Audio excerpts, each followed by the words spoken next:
All right, folks, let's do a quick comparison of the Work Tough Gear Wilderness Warrior and the Cold Steel Recon Scout.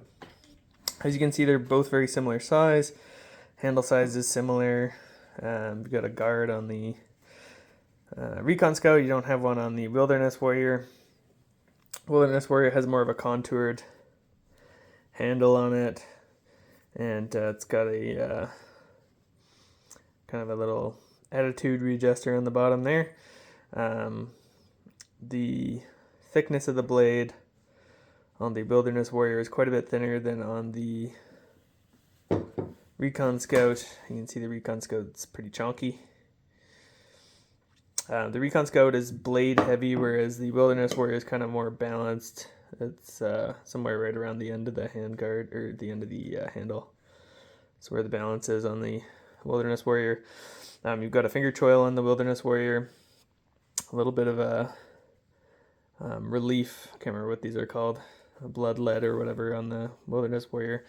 And then it's kind of a bit more of a sharper, thinner knife towards the tip there. It's got a very strong steel, K329, it's a really good steel. As you can see, I do get a bit of surface rust on it.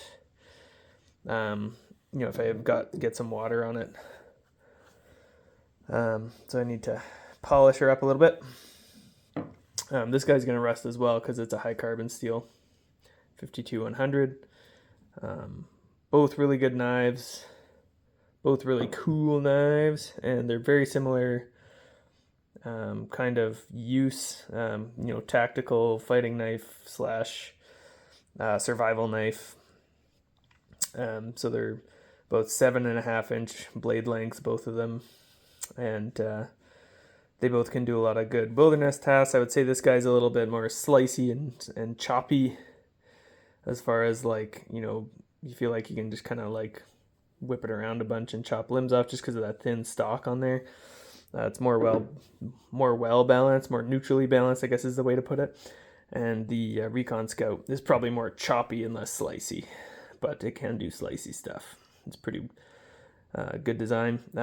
On the Recon Scout, you've got a full flat grind, whereas there's a high saber grind on the Wilderness Warrior that goes up to where this little lead is there. So yeah, that's the comparison between those two. I think they're both fantastic knives.